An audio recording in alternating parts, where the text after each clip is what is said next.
Churidar cutting এর সময় আগে আমি কাপড়কে দেখে নেব, কাপড়ের প্রিন্টটা কিভাবে আছে, প্রিন্টটা সোজা আছে না দুই দিকে আছে।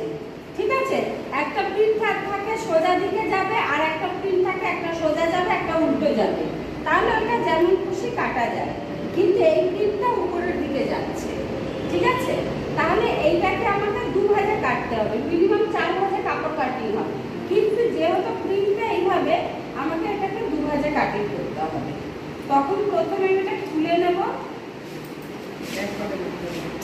এবার এটাকে আমি ভাঁজ করব, এইভাবে 2 ভাঁজে ভাঁজ করব। ঠিক আছে, এইভাবে নেব, এটাকে 2 ভাঁজে ভাঁজ করব। এইবার আমি এই ভাঁজটা কিভাবে নেব, আমার চেস্ট বা হিপ যেটা বেশি থাকবে সেই হিসাবে এটাকে ভাঁজ করা হবে। তাহলে এর হিপ হচ্ছে কত, তাহলে হিপ হচ্ছে 50, 50কে 4 ভাগ করব, তার সাথে আমি হাফ ইঞ্চি যোগ করব, তারপর আমি 1.5 ইঞ্চি এক্সট্রা নেব। তাহলে কত হলো, 50কে 4 ভাগ করলে হচ্ছে আমার 50কে 4 ভাগ করলে 12.5, 12.5 সাথে হাফ ইঞ্চি লুচি, তাহলে হলো 13, 1.5 ইঞ্চি এক্সট্রা, তাহলে কত হলো 14.5। ঠিক আছে, তাহলে আমি 12.5 সাথে 1.5 ইঞ্চি দিলে তো 13-14 হবে। 12.5, 13-14, হ্যাঁ বেশি, তাহলে 14.5। 1.5 ইঞ্চি যোগ দিলে 14.5। ঠিক আছে, তাহলে আমি কাপড়কে এইভাবে ভাঁজ করে রাখবো, আগে একবার চেক করে নেব 2 ভাঁজে আমার 14, 14.5 আসছে কিনা। এখানে মোটামুটি 15, 15.5 আছে, তাহলে এটাকে সমান সমানই ভাগ করে নেব। ঠিক আছে, সমান সমানই ভাঁজ করে নিয়ে এইভাবে ভাঁজ করে নেব বরাবর। কাপড়টাকে একটু টান টান রাখবো, তাহলে কাপড়টাকে আমি এইভাবে 2 ভাঁজে করে নিলাম। যেহেতু আমার ডিজাইনটা উপরের দিকে, এর জন্য আমি 2 ভাঁজ করলাম। তার এইভাবে কি করবো, আগে সোজা দাগ করবো। ঠিক আছে, এইবারে ঝুল নেব, ঝুল কত আছে 43, 43 এর সঙ্গে আমি 2 ইঞ্চি প্লাস করব, তাহলে কত হলো 45। ঠিক আছে, তাহলে আমি এখানে 45-এ একটা দাগ দেব, তাহলে 45 আমার এখানে আসছে না। এবার এইটাকে আমি আরো একটুখানি ভাঁজটা লম্বা করে নেব। আগে আমি এটা 45-এ দাগ করে কাপড়টাকে কেটে নেব।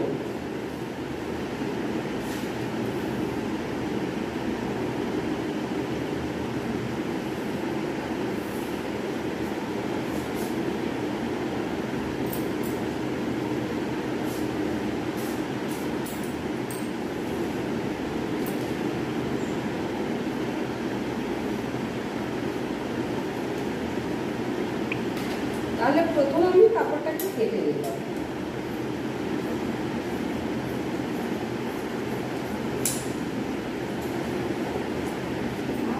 এরপরে আমি কি নেব, পরে আমি এখান থেকে পুট নেব। তাহলে তোমাকে পুট নিতে হবে, তোমার পেছন গলা হবে 6 ইঞ্চি, 6 ইঞ্চি হিসাবে পুটটা নিতে হবে। তাহলে পুটকে আগে হাফ করবে, পুট তোমার কত আছে 15, 15কে হাফ করলে 7.5, হ্যাঁ তার সাথে 1 ইঞ্চি মাইনাস করবে 6.5। হ্যাঁ, তাহলে আমি এখানে নিলাম কত 6.5। ঠিক আছে, আর আমি চেস্ট লেন্থটা নামালাম না, এখানে 6। ঠিক আছে, পরে আমি মোহরা মেপে চেক করব, তারপরে আমি নামাবো, বেশি এখানে নামানো যায় না। ঠিক আছে, এইবারে 6 এখানে নিলাম, এরপরে শেষতো নেব। শেষতো কত আছে 14, 15, 15-র সাথে হাফ ইঞ্চি যোগ করব, তাহলে কত হলো 15.5। এখানে নেব তোমার হিপ লেন্থ, হিপ লেন্থ আছে 22, 22-এর সঙ্গে হাফ ইঞ্চি যোগ করব 22.5। ঠিক আছে, সেম দাগটা আমি এই সাইডে তুলে নেব। এইখানে 6, তারপরে হলো 15.5, তারপরে হচ্ছে 22.5।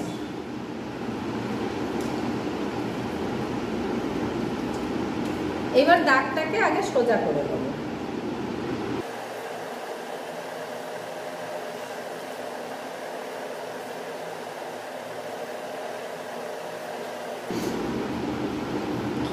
এরপরে আমি নেব এখানে ছাতির লাইন, ঠিক আছে।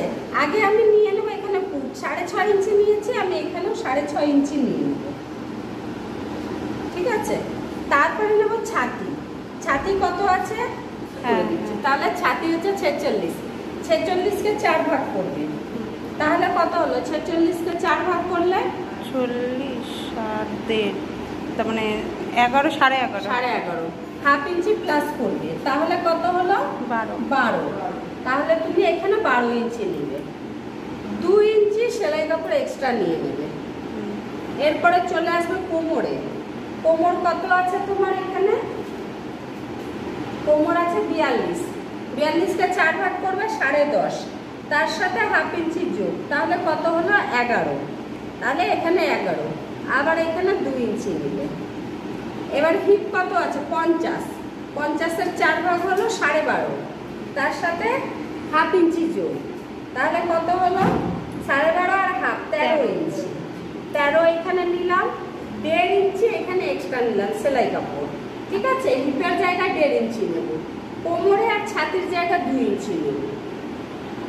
এরপরে নিচে চলে যাও ঘেরে। তাহলে এইখানে আমি যা নিয়েছি, এখানে কত নিয়েছি? 13 ইঞ্চি। আমি সেম নিচে 13 ইঞ্চিতে এখানে একটা দাগ করব, তাহলে এখানে 13 ইঞ্চি, তার সাথে এখানেও 1.5 ইঞ্চি নেব। এবার সব দাগকে সোজা মিলিয়ে দেব।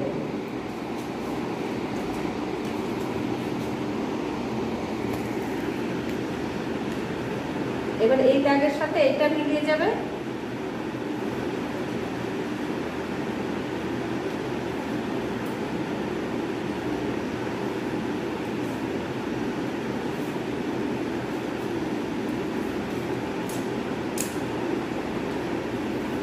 এবার ফিতাটাকে এইভাবে ধরবে,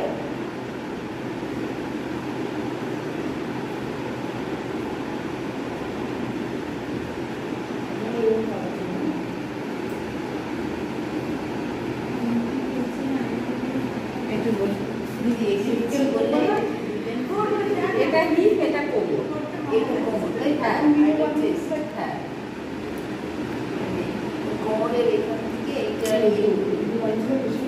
তারপরে এই দাগটাকে এইভাবে করে মিলিয়ে দেবো। বড় স্কেল থাকলে সোজা টানা হতো, যেহেতু বড় স্কেল নেই, ফিতে দিয়ে এটাকে আমি এইভাবে সোজা দাগটা।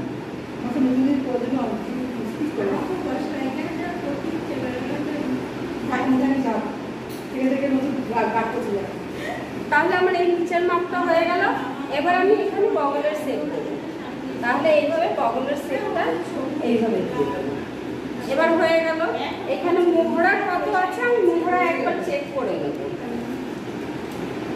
তাহলে এখানে মোহরা আছে 20, ঠিক আছে।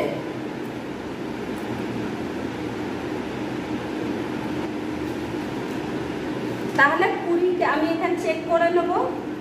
আমার 20-র হাফ আসা চাই, এসে যাচ্ছে। এখানে যা আসছে হাফ ইঞ্চি এক্সট্রা সেলাই কাপড়, সেলাই হলে হাফ ইঞ্চি চেপে যাবে। এখানে 10.5 আসছে, মুড়ির অর্ধেক আসা দরকার 20, তার সঙ্গে 20-র হাফ হলো 10, তার সাথে যদি সেলাই কাপড় থাকে ওইখানে 10.5 আসা চাই। 10.5 এখানে এসে গেছে, হাফ ইঞ্চি সেলাইতে চলে যাবে, ঠিক আছে।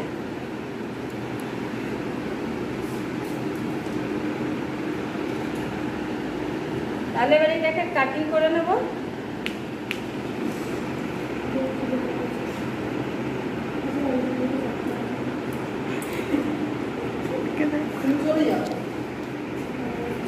হ্যাঁ, তুমি বেরিয়ে যাও। বেরিয়ে যাও, আমরা তো কাছে আছি।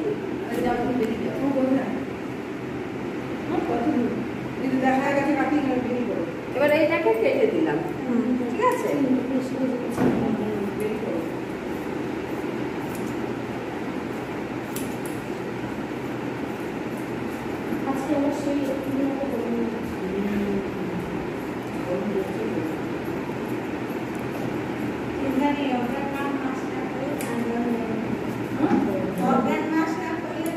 এবার এইখানে একটা জিনিস দেখানো হয়নি, এখানে ভেতরের শেপ নেব, ঠিক আছে। এখানে হাফ ইঞ্চি ভেতরে নেব, ঠিক আছে। এইটাকে এইভাবে দাগ করে নেব।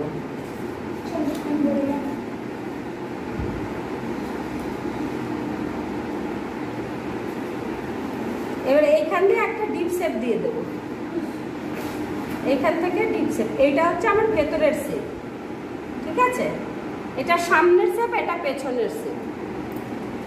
তাহলে এখন আমি এইটাই কাটিং করবো, এটা করবো না, এটা পরে যখন ব্যাক পার্ট আমার কাটা হয়ে যাবে তারপরে এটা করবো।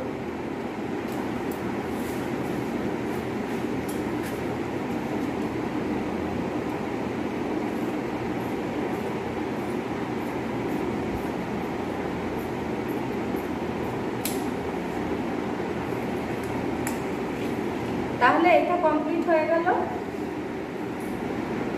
ঠিক আছে? এবার আমি পেছন পাটটাকে কেটে নিই। স্টপ করে দাও, ঠিক আছে? ভাঁজ করে নিয়ে এইভাবে সোজা ভাঁজ নিতে হবে। সবসময় খোলা উল্টো দিকে থাকবে, জোড়া মুখ আমার দিকে থাকবে, নিচের দিকে জোড়া মুখ, খোলা মুখ অপর দিকে।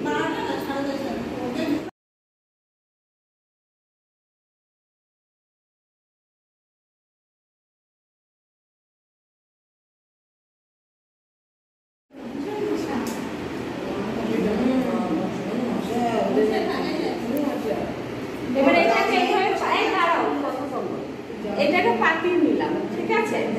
পাতিয়ে নিয়ে আবার সেম এর উপরে রেখে একদম এর উপর দিয়ে কাটিং সাইড দিয়ে করে দেবো।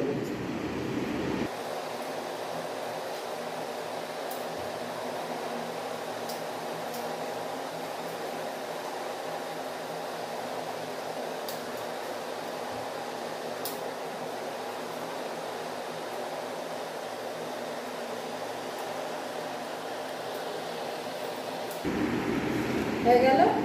এবার এটা কাটিং হয়ে গেল। এরপরে কি করব, এইখানে একটা কাট দেব, এইখানে একটা কাট দেব, এইখানে একটা, যেখানে যেখানে আমার পয়েন্ট আছে আমি সব জায়গায় একটা কাট দেব। এবার এই জায়গাটায় আমি কি করব,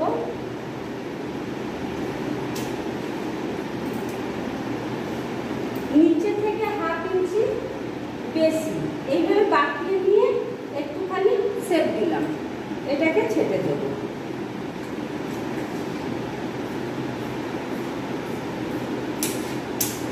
তাহলে এটা আমার হয়ে গেল। এবার এখানেও একটা কাট দিয়ে দেবো। এইবারে কি করব, আমি এই পার্টটাকে আমি নিচের দিকে করে দেবো, এটা উপরের দিকে রাখবো, সামনের স্ট্রিপ শেপটা কেটে নেব। তাহলে এটাকে এইভাবে নিয়ে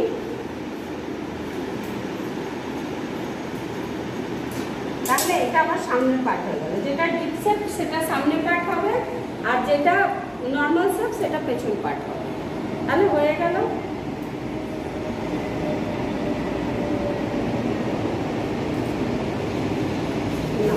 ছবি তুলে নাও, ব্যাস। মানে তোমার উপরেরটা হয়ে